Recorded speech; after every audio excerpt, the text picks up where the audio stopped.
Hello, Pastor Rich here again with another 12-minute mark. We are getting along and we are now in chapter 6.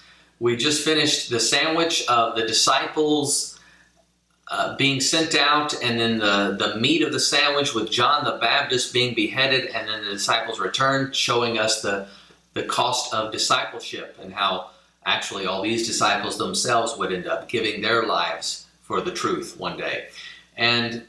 And so we're going to start here. We'll reread just verse 30 of chapter 6 and finish what I believe, to me, comes off as almost the most comical exchange that we see in the gospel. You know, the man coming through the roof, tearing out the roof, that was the most bizarre.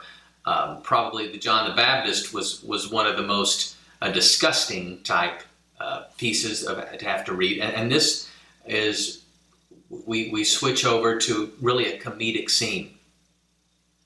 And so, you know, the apostles, they gathered around Jesus and reported to him all they'd done and taught. And since there was such a crowd there that they couldn't even eat, Jesus said, "Come by yourselves to a solitary place where you can get some rest."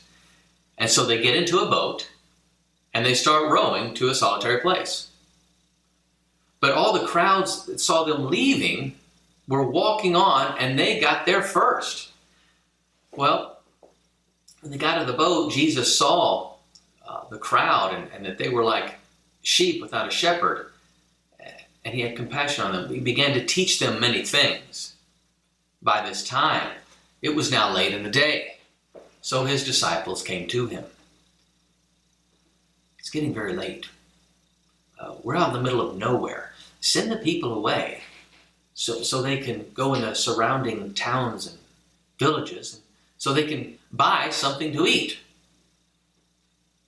And Jesus said, "You give them something to eat." And to which they said to him, "It would take 8 months' pay. You want us to take all that and go and buy bread for them to eat?" "How many loaves do you have?" Jesus asked. "Go and see." So they went and took an inventory. And when they came back, they said, 5. Oh, and 2 fish. Then Jesus directed them to have all the people sit down in groups of 50s and 100s on the green grass. He took the 5 loaves and the 2 fish, and he broke them up. Looking up to heaven, he gives thanks. And then he gave them to the disciples to distribute among the people. And spread out the 2 fish among them all. And they all ate, and they had enough. And the disciples picked up 12 basketfuls of leftovers. The number of just men who had eaten was about 5,000. Well, we'll stop there. There's so much here in this story. This is the only miracle that appears in all 4 Gospels. You can imagine how much fun they had telling this and retelling it. It's just sort of funny all the way through that, you know, here they are. They've been out 2 by 2, you know, living as itinerant preachers for some time. We don't know exactly how long, but Jesus has been sort of on his own. We don't know what he's doing, and finally they have this reunion. And with the reunion, it's not just a reunion of Jesus and the 12. It's a reunion of Jesus, the 12, and the crowds. And Jesus says, you know, hey, we've got to eat. You know, we're always on the go trying to find a place where we can eat in peace. And he says, we're going to go on a retreat, boys. Over there on the other side of the lake. We'll row over there. It'll be just us. You'll get some rest. You'll have just some you and Jesus time. And it'll be a great getaway for us, a retreat. But the problem is that you have the population of half the towns in Galilee who are just standing there watching. So they get in the boat and they start rowing. And I don't know how fast you can row a boat, but certainly not faster than a crowd can jog along the shoreline to get to where you're going. So as they're rowing, off the shoreline to make a beeline to this little grassy knoll spot, there's thousands of people that are watching them. And they just walk along the shoreline and they actually get to their destination before them. And you can just imagine the poor disciples, just like, Thomas is telling, Bartholomew, hey, row faster. The crowd, they're right there. And then they get out, and perhaps they're hoping that Jesus will send the crowds away, or there's an escape route or something. We'll get back in the boat and we'll find another place where the crowd can't walk to. Or maybe we should just stay out in the boats in the middle of the lake to have some peace and quiet. But Jesus, as always, he has compassion. He sees these people, he knows their heart, and he says, they're looking for guidance. They're like sheep without a shepherd. And so he begins to teach them many things. Many things translates into all day long. It's a long, long sermon. Jesus would go perhaps for hours and hours, and the disciples are just sitting there. They're waiting and waiting. And finally, one of them gets the nerve to go up and nudge him and say, hey, can you get rid of these people? Can you send them away? Maybe an excuse they used was, they need to go and get some food themselves. Can you make that happen? And then Jesus' response, it's almost like you wonder, did it sound sarcastic or how he said it? You give them something to eat. Like they just had it, like the boat they rowed up was hauling, a barge of bread or something. He knows that they don't have anything hardly with them. They don't even, and so Jesus actually says, go count what you have, as if there's going to be any number that's even going to be 2 or 3% of what they would need to feed all the people. So sort of maybe with their tail between their legs, they got to go back and, okay, let's count it up. And I wonder, do they come back to Jesus in a sort of a joking manner or a smart aleck or just a deflated manner and say, oh, we've got 5 loaves of bread, little flat pita roll bread, probably what it was, and 2 small fish.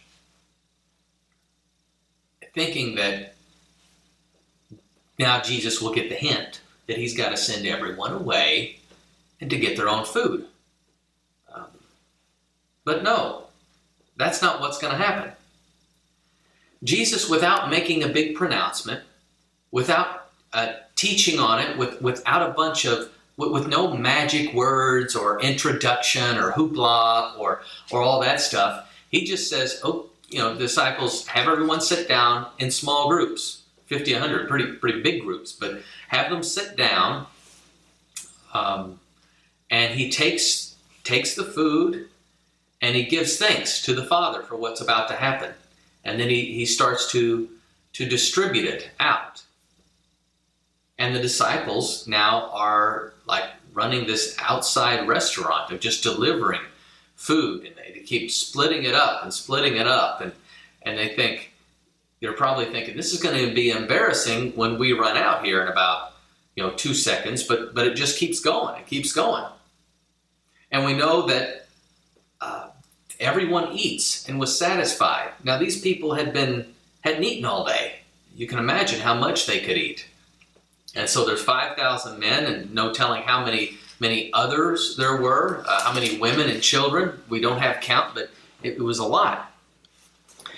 And so then at the end, it's not only was there enough, but there was more than enough, because it says they had 12 baskets of leftovers. One for each apostle to carry their own basket of leftovers. A basket of leftovers would have been more than the original 5 loaves and 2 fish. Again, maybe with a little embarrassment, they carried all those back to Jesus. Each disciple has his own basket of leftovers. And you think, well, we've seen Jesus heal people. We've seen him do all kinds of miracles. How does this one fit in terms of what's the real lesson here. As a little kid, you may remember, and you may have heard this miracle, and you know, it's a happy miracle, or it's, you know, we share with others, but this really isn't an episode of sharing. It's more than that. This is really living out those original parables that we saw back at the end of chapter 4. You remember the parables of the mustard seed. You know, the smallest seed you plant in the ground, and when planted, it becomes the largest of all garden plants. Or the farmer that spreads the seed, he puts it in the ground, and whether he sleeps or get up, he grows by itself. The soil produces grain. He didn't know how it works, but when it's ready, he puts the sickle to it, for the harvest has come. Or the good soil, right? The seed that lands on good soil, it grows and produces a crop 30, 60, and 100-fold. Well, what this is a miracle that really is a visual aid of the parables of the kingdom. That with that little bit that is planted by faith, it exponentially grows. This is like the 100-fold. It's probably 1,000. It's several thousand-fold of seeing how God's power multiplies the kingdom. The miracle is the same as the miracle of the mustard seed, or the miracle of the scattering of the seed, or the good soil. Just the supernatural yield, the exponential growth when God is in something that His power produces. And this is a miracle that really illustrates that same principle of kingdom growth. It's an amazing thing. So hopefully that gives you a new facet of this beautiful diamond that is this great miracle, the feeding of the 5,000. Well, that puts it as our 12-minute mark. We'll see you tomorrow for getting into chapter 7. God bless.